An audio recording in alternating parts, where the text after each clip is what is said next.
Здравейте и добре дошли в канал на Глори Арт. Аз съм Глори и днешното видео ще бъде студиолог. Бая дълго време не съм правил студиолог и като цяло малко слаквам с публикуването на видеа, но трябва да кажа, че последно време това не ми е приоритет. Приоритет са ми проекти, рисуване и живот цяло. Затова тук видеята са малко по-на заден план. Ще има, просто едва ли ще са всяка една седмица. Ако са всяка една седмица, браво на мене, но ако не са, както и да е. В момента може да видите нула грим, поддръжка, прическа, каквото и да е било. Но така съм в 99% от времето, общо взето се барвам само единствено за социални събития и видеа. Така че започваме с видеото днес.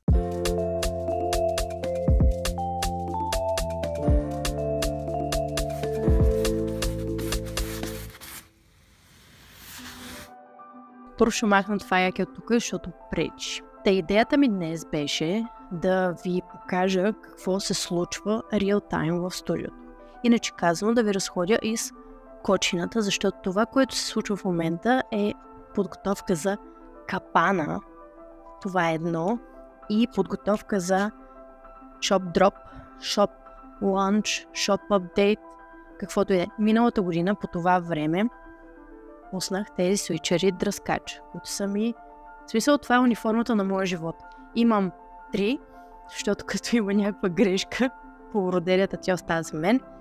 Имам 3 и пераноса. Вижте какви са оверсайз и супер свободни.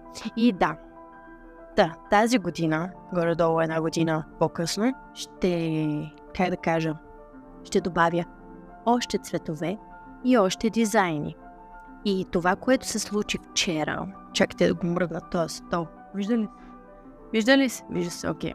Това, което се случи вчера е тия 6 кашона пристигнаха. В тези 6 кашона има 2 нови цвята, като аз в момента съм поръчала да се бродират един от новите дизайни.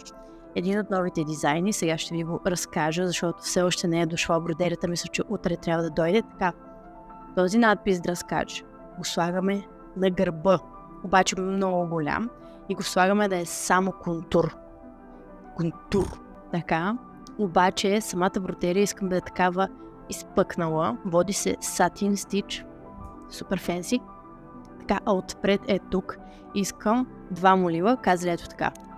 Така, това е по дизайн. И сега ще ви покажа. Елате с мен. Взем стила. Така, давам надолу. Не толкова надолу. И сега ще ви покажа цветовете. 2 цвята са. Един е по, свеж, бомбош. Какво ми става днес? Един е по-свеж и бомбонес, другия е по-унисек, защото е просто сив. Но, не ме разберете погрешно, аз нося сиво и сивото се комбинира много добре с всичко. Как това ще го клипна тук. Да не падне. Вижте тоя як цвят. Наричам го мент с мляко. Сериозно, вижте го колко е готин, да е много тъмно зелено. Къде си бе? Ето го и сивия. Така. За сивия бродерията е следната. Искам да има един голям кръг отпред, на който да пише вдъхновение дебна от всякъде с дизайнерски шрифт и някакви графични елементи не сега си изобщо мога ли да говоря. И да е някакво такова супер вдъхновено и фенси. Да, колекцията се казва фенси. И още една идея имам, но дизайна за нея все още не е готов и честно казано имам просто идеята, но не знам как да я изпълня. Вие ми кажете как ви звучи. Значи, искам да има 2 думи, една в друга, да има пламъци около тях и по възможност някъде да фигурира молив. Да. 2 думи са фурия и гория. Много креативно. Да. Това искам да са 3 нови дизайна. И в случая тази фурия горя, според мен много добре ще стои на сивата, на сивия свичър, защото самите пламъци, жълто, оранжево, червено, много добре ще стоят на сиво. И черно, ако сложа. Бомбон. Да, почна да си избистрям идеята, както я говорим. Друго нещо, което се случи последно време, да излязат от печат новите издания на четвърто крило, които аз съм хванала наобратно. Илюстрациите вътре сега ще ви покажа. Това е Вайолет на моста. Опитва се да се добере до другия край, където реално ще започне новата учебна година. Шестица. Ето тук са Вайолет и Зейдън в една тронна зала, където който го е чел знае. Точно така. И вижте какво си взех от алеята на книгата. Значи това е новата книга Божествени съперници, която е супер гига турбо бестселър и е на Ребека Рос. Вижте само каква илюстрация има отпред. Това искам да правя. По цял ден искам да правя това. Искам да чета готини книги и да правя илюстрации за тях. Това е. That's all, folks. Така, и нещо друго интересно, което се случва в момента е, имах среща с AJ. Това е моя Illustration Agent. Да, присъединих се към Illustration Agency официално. Имам представителство. Да. С нея работим по апгрейда на моето портфолио. И в момента ми е дала 3 теми за корици на книги. Защо не съм на фокус? Това е по-добре, че не съм на фокус. Така, в момента ми е дала 3 теми за книги. Не 3 теми за книги. 3 теми за корици на книги. На всяка една от тия теми аз трябва да направя по 3 скици. И в момента съм направила 9 скици и съм ги изпратила за одобрение. Ще видим тя какво ще каже, за да мога да продължа 3 от тези 9, да ги полирам и да ги добавя към портфолиото си, защото surprise, ама това да имаш портфолио, което е, как се казва, крак с модата и най-новите тенденции и нещата, които в момента се четат, е супер важно. Да, за сега толкова.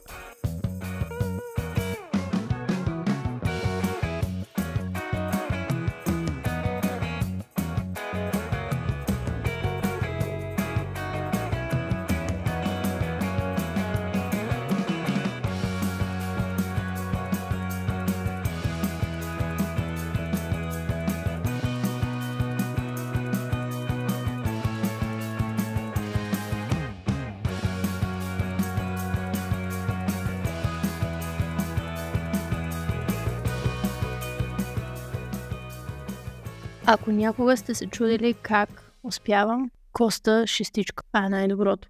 Пробвах и с Мица и деветка, обаче след да бъде към 2-3 започвам да треперя. Така че шестичка. Премествам ви тук, защото много по-добре се вижда. Така.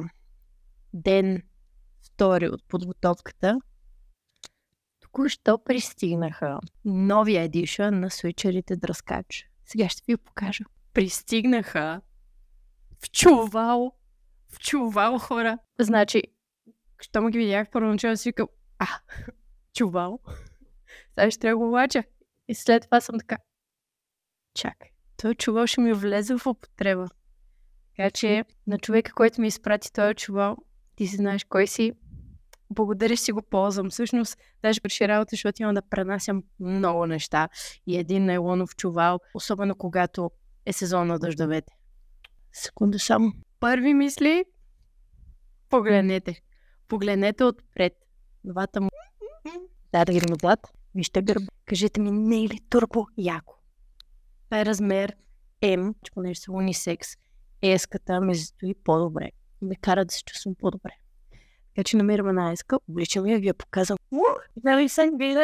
Щом се върна от капана, обещавам всички бройки, които са ми останали, ще ги... Това не са всички, спокойно. Това е само, как да кажа, мострите. Или това, което успяхме да направим преди капана. След капана, всички налични бройки ще ги кача в сайта. Ще ги наснимам хубаво и ще бъдат достъпни и ще може да си ги поръчате. А аз се заемам с останалите задачи за деня. Опаковане, принтиране, рязане и също така. Трябва да си довърша разни дизайни, които са с дедлайн днес. Да ги одобрят. Искам палци за няма корекции. И щом всичко това премине, трябва да товаря абсолютно всичко към Citroena. И трябва да мина за семът цвета. И тогава отиваме към Пловдив. И сигурно ще трябва да редим. Започвам да обмислям дали Коста шестичката беше най-добрата опция. Май ще трябва десетка. Няма почти никаква батерия в тази камера, затова ще съм бърза. В момента сме 1-2 дни след капана, завърнах се. Както виждате, тук е пълната кочина. И това, което трябва да направя възможно най-скоро е да разопаковам нещата, които са останали от капана. Плодна на сайта, за да мога да се подготвя за Shop Drop. Пускам си едно кафе и преминавам към задачите ми, които са в Notion. Сега ще ви покажа кои са те. Така, имам един договор за четене и подписване. След това трябва да напиша един proposal. Иначе казано, когато получите задание за определен проект, вие трябва да го прочетете и да направите proposal. И proposal включва какво точно ще представлява проекта, колко сума ще бъде и други такива подробности. Така, след това имам да си дорисувам може би към 13 или 14 иконки за един вебсайт, който е на healthcare тематика. Много чуждици днес, просто не мога. Имам една скица, която е за Hunting Adeline. Тази книга в момента я слушам на аудиокнига и да. И имам да си довърша една корица. Вече не знам дали ще успея, като гледам колко много неща има. Толкова за сега. Ярче, ела да поздравиш хората. Ела пили. Сваля надолу. Мутко, пиши тук, да ти видят муцка. Я.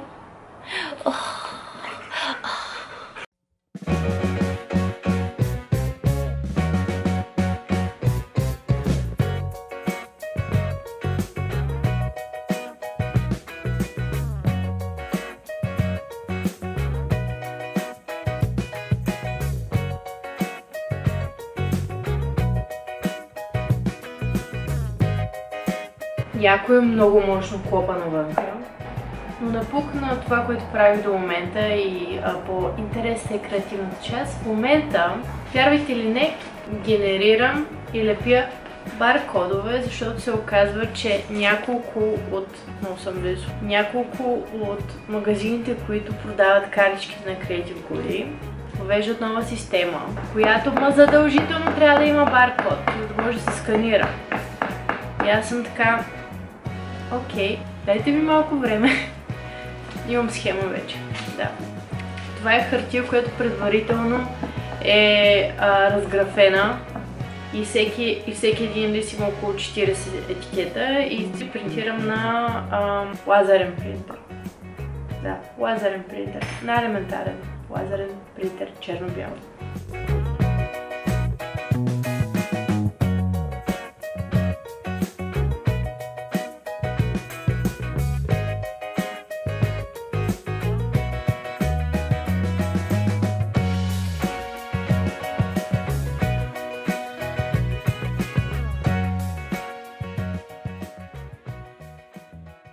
Добро утро! Игнорирайте кочината, нищо не виждате. Така. Току-що пристигнаха мострите на другите два дизайна свичери, така че днес снимам, обработвам, качвам в сайта. Планирала съм най-големия Shop Drop, Shop Update или зареждане с нови неща в сайта да се случи утре в 7 вечерта, което е сряда. Обаче не съм сигурна. Наистина не съм сигурна дали този ден и този час са най-удачното време. И тъпото е, че няма кой да попиташ и няма как да си сигурен, докато не го направиш и следователно не се провалиш или не успееш. Така че ще го помисля още малко, ще видя как вървя с времето, но днес трябва да наснимам, да обработя, да кача много неща, освен свичерите. Отивам да се пусна на кафе. Първо си ударя главата в багажника на колата, а сега и това. От сутринта мога да видя, че това ще бъде един от тези дни. Започвам. Естествено, че имам хора. Няма какво да ви лъжа. Якчко е. Якчко е. Не знам дали се вижда бродерията от тук. Но много е плътна и дебела. Ох, много ми харесва. Много ми харесва. Сиво. Върви с всичко. И това е еска. В смисъл, те са първо, че са унисекс, второ, че са оверсайз. И аз предишно нося М. Дамско. 38. Обаче, тук нося S и се чувствам анюню люпетит. Вижте какви са яки. Я да видим отвътре. Погледнете отвътре какво представляват. Аз си откарам зимата с тях. 100%. Okay. Имам фаворит. Вдъхновение дебна от всякъде. Има някаква тревичка тук. Нищо. Вижте синята звезда. Бродерията, не знам, трябва да се види хубаво. О, много ме кефи. О, да. Добре, снимам, качвам днес. Да си сложа някакъв грим, понеже... Той бретона помага, скриба половината. Чоп-чоп. Така, ето го облечен. Супер оверсайз. Да, определено, това ми е фаворита. Честно казано, когато правих... Не съм кадър. Честно казано, когато правих дизайните, най-малко бях сигурна за Творя горя. Защото, и аз не знам защо, но просто като го гледах си виках, това ще го харесли хората. Идеята е яка, ама ще го харесли хората. Мен ме кефи, обаче изобщо не съм сигурна в него и си казах, окей. Ще направя по-малко бройки. Ако никой не го хареса, ще го нося аз и още няколко приятели. И така. Така че